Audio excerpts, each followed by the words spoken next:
তো সবার কাছে আমাকে ঢাকা থেকে যেন আমার বাচ্চার চিকিৎসা কমপ্লিট করতে না পারি তার জন্য ফ্ল্যাট নাকি আমি দখল করে নিয়েছি, আমি ঢাকায় সেটেলড হয়ে গেছি, এই সমস্ত মিথ্যা বলে বলে সবার কাছে আমার দুর্নাম ছড়ানো হচ্ছে।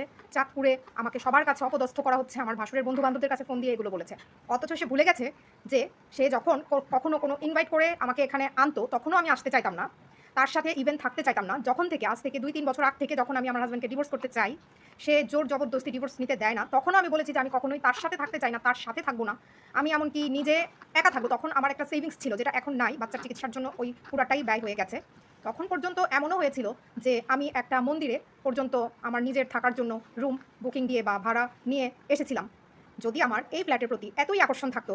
যেটা বলা হচ্ছে, গুজব বা দুর্নাম রটানো হচ্ছে আমি নাকি ফ্ল্যাট দখল করে রেখেছি, এবং সেটা কার বুদ্ধিতে, কার ইশারায়, কারা কারা করাচ্ছে তাকে দিয়ে বা করছে, নিজে থেকেও করতে পারে অথবা তার যে পোষা, তার নিজের কথা মতো সব কিছু করাতে পেরেছে, বিশেষ করে বিয়েটা, হ্যাঁ, তার মাধ্যমেও করছে।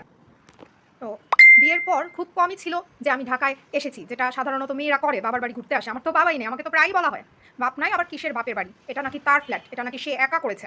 মানে এই ফ্ল্যাট যেটা লোনে কেনা, সেই লোন পরিশোধ করেছে, মানে ফ্ল্যাটের মালিক সে।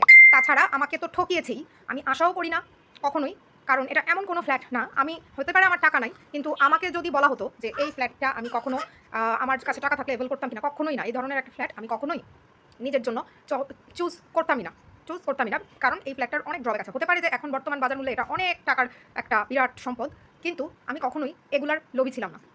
আমি যেটা করতে চেয়েছিলাম, আমি নিজেরটা নিজেই করতে চেয়েছিলাম। এই যে এখন আমার বাচ্চার চিকিৎসা বন্ধ করে জোর করে আমাকে চাঁদপুর পাঠানোর জন্য এত কিছু করা হচ্ছে, যারা কিনা উদয় গ্রিনের আছেন, যাদের কাছে এই ভিডিওটা পৌঁছাবে, তাদের কাছে আমার প্রশ্ন যে আমি এখানে কিন্তু চিকিৎসার পারপাজে এসেছি। এই যে বিভিন্ন লোকজন যারা কিনা চাঁদপুরে আমার শ্বশুরবাড়ির দিক থেকে আত্মীয়দের ভিতরেও পড়ে না বা কিছু আউটসাইডারই বলা যায়, তাদের কাছে বলা হলো যে আমি নাকি ঢাকায় সেটেলড হয়ে গেছি কিনা, আমি ঢাকার ফ্ল্যাট দখল করে ফেলেছি। এই ধরনের কথাগুলো কেন বলা হয়েছে, যেখানে সে ভালোভাবে জানে আমার বাচ্চার চিকিৎসা এখনো শেষ হয়নি বলে আমি বাধ্য হয়ে এখানে থাকছি, নয়তো এই বাসায় কে থাকতে চায়। কিন্তু হ্যাঁ, আমার এই ধরনের মনোভাবের জন্যই তো সেই শোষণগুলো করার সুযোগ পেয়েছে। এখন আমি আমার অধিকার আর দাবি নিয়ে এখানে আমার যখন মনে যাবে আমি তখনই আসবো, কারণ এটা আমার বাবার অফিসের লোনের টাকায় কিনা ফ্ল্যাট। হতে পারে সে এটা একদম ভাউতামিবাজি করে প্রথমে নিজের নামে, পরে হচ্ছে পুরোটা ছেলের নামে করতে পারে, কিন্তু এখানে আশা আটকাতে হলে আমাকে লিগ্যাল প্রসেসে এখান থেকে আশা আটকাতে হবে। নয়তো আমাকে নিজে ডেকে ইনভাইট করে এনে আবার যাদের সাথে কানাডার যোগাযোগ থাকতো তাদেরকে মেসেজ লেখা হতো যে আমি যে ঢাকায় আসছি সেটা যেন কানাডায় খবরটা না পৌঁছে। কেন? আমি কি চোর ডাকাত, নাকি আমি জোর জবরদস্তি এখানে আসছি? কখনো বলতে পারবে, স্বীকার করতে পারবে? কিন্তু ওই যে যখন কুত্তা মানে ছেলের লাথি খেয়েছে তখন আমাকে এমন বুঝিয়েছে যে আমার জন্য তার কত দরদ, আমার সাথে তখন নিজ থেকে ফোন দিয়ে যোগাযোগ। আমি তো ভাবতাম যে হ্যাঁ হয়তো বা সম্পর্ক ভালো হচ্ছে ঠিকঠাক, তখন জনির সাথে আমার ঝামেলা হলে মাঝে মধ্যে 1-2 বার আমি এখানে আসছি, এটা আমি অস্বীকার করি না। কিন্তু নিজ থেকে কখনো এখানে এসে থাকা, এই ফ্ল্যাট ভোগ দখল করা, ফ্ল্যাট নিয়ে নেওয়া, এই ধরনের মেন্টালিটি অন্তত ভাই আমার নাই। কিন্তু যে আমাকে যেই অপদস্থটা করা হয়েছে, চাঁদপুরে বিভিন্ন আউটসাইডারের কাছে ফোন দিয়ে বলা হয়েছে, এটার সঠিক বিচার এই ভিডিওটা যাদের কাছে যাবে তাদের কাছে আমার প্রশ্ন রইল। যদি উদয় গ্রিনের কোনো আঙ্কেল বা আন্টিরা আপনারা দেখে থাকেন, আপনাদের কাছে আমার প্রশ্ন রইল। আপনারা তো জানেন যে আমার বাচ্চার চিকিৎসা এখনো শেষ হয়নি। বাচ্চার চোখের 2-2 বার ইনজেকশন, ফলো আপ, দেন লেজার হলো, ধাপে ধাপে, প্রতিটা কিন্তু ধাপে ধাপে। আমাদের ইচ্ছা মতো কিছু হচ্ছে না, ডাক্তারের কথা মতো সব হচ্ছে। ইনফ্যাক্ট লেজারের পরেও first follow up, then second follow up এখনো হয় নাই। তাহলে কেন এগুলো করা হয়েছে? আমি ফ্ল্যাট দখল করে রেখেছি? আমাদের উদয় গ্রিনের সভাপতি আঙ্কেলের কাছে আমার প্রশ্ন রইল, ফ্ল্যাটকে আমি দখল করে বসে আছি আঙ্কেল? তাহলে আমি যা করি আপনারা বলেন আমার মাথা গরম, আপনারা প্লিজ ভালোভাবে জেনে, আপনাদের দোহাই লাগে, ভালোভাবে জেনে তারপর আমাকে বুঝাবেন। আমি কখনোই এই ফ্ল্যাট দখলের মতো আমার মানসিকতা নাই। আর যারা এটা নিয়ে এত ভীত যে আমি ফ্ল্যাট দখল করে নিচ্ছি কিনা, মূলত তারাই প্রকৃত অর্থে লোভী।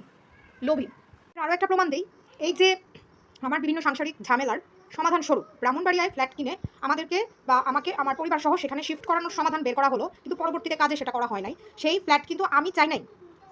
ফ্ল্যাট কেনার আগের ধাপের সিদ্ধান্ত কিন্তু অন্যরকম ছিল, যে কোনো একটা নাকি জায়গা তাদেরই পরিবার ভিত্তিক, আমার মামার দিকের পরিবার ভিত্তিক, সেটা নাকি হচ্ছে ডেভেলপমেন্টের কাছে যাবে, ডেভেলপারের কাছে যাবে, হ্যাঁ, এবং ডেভেলপার থেকে সে নতুন ফ্ল্যাট হচ্ছে গিয়ে কিনে নিবে আমার জন্য।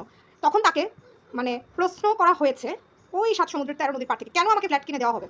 তাহলে লোক টাকার, এবং আমাকে যেন কিচ্ছু না দেওয়া হয়, আমাকে যেন ফেলে দেওয়া হয়, আমাকে কেন ফেলছে না, এই ধরনের বিভিন্ন প্রশ্ন।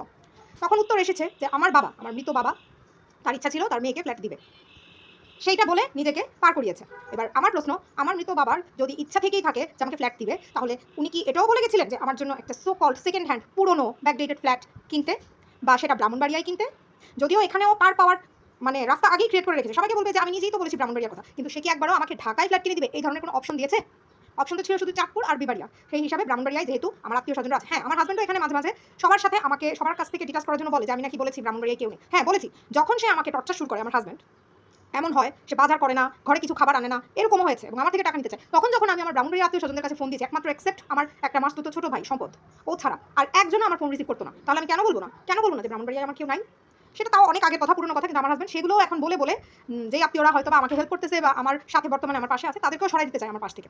তাহলে এরকম হাজব্যান্ডকে আমি ডিভোর্সই করবো না কেন? অথবা ওর সব কিছু জানার পরে ওর থেকে আমাকে কেন ডিভোর্স নিতে দেওয়া হবে না?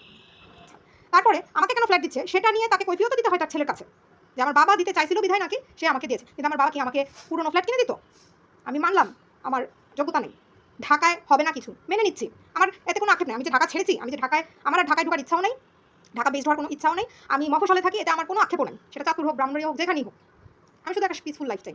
তাহলে সেখানে আমাকে ঠকিয়ে, আমাকে ভুলভাল বুঝিয়ে আমাকে কেনার আগে বোঝানো হয়েছে যেটা একটা নতুন ফ্ল্যাট নিচ্ছে, তো পরবর্তীতে আমি নিজে সরজমিনে গিয়ে দেখলাম এটা একটা পুরাতন ফ্ল্যাট, যার ফ্ল্যাটের বিভিন্ন প্রবলেম। লোভিটা তাহলে কারা বা কে?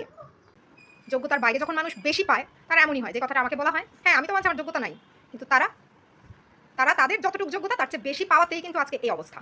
বাইরের মানুষকে প্রশ্ন করা হচ্ছে ঢাকাতে আমরা সেটেল হয়ে গেছি কিনা। কেন? যদি আমি আর আমার হাজব্যান্ড, বাচ্চাদের জন্যই তো ঘরে আজকে বসা, একজন কোনো লোকের অভাবে বা একটা লোক থাকলেই হয়তো বা আমাদের দুজনের যে কোনো একজন কাজ করতে পারতাম ঢাকাতেও অথবা চাঁদপুরে। আমরা দুজন যদি ঢাকাতে কাজ করে ঢাকায় আমরা ছোট্ট বাসা ভাড়া নিয়ে সেটেল থাকি, ঢাকাটা কি কারোর বাপের কেনা? ঢাকায় সেটেল হতে পারবো না? কিংবা বিদেশ যাওয়ার কথা হলে কানাডায় আমি অ্যাপ্লাই করতে পারবো না? কানাডা কি কারোর, কি বলবো, কারোর নিজের সম্পত্তি হয়ে গেছে? এত অহংকার কিন্তু ভালো না। দরপচুরমার যখন হবে, সেটা নিজের জীবনে না হোক, পরবর্তী প্রজন্মের কথাও কি বলা যায়? 2 প্রজন্ম 4 প্রজন্ম পরেও কার জন্য যে কে কী ভোগ করবে, প্রারব্ধ ভোগ কথাটা জানেন তো?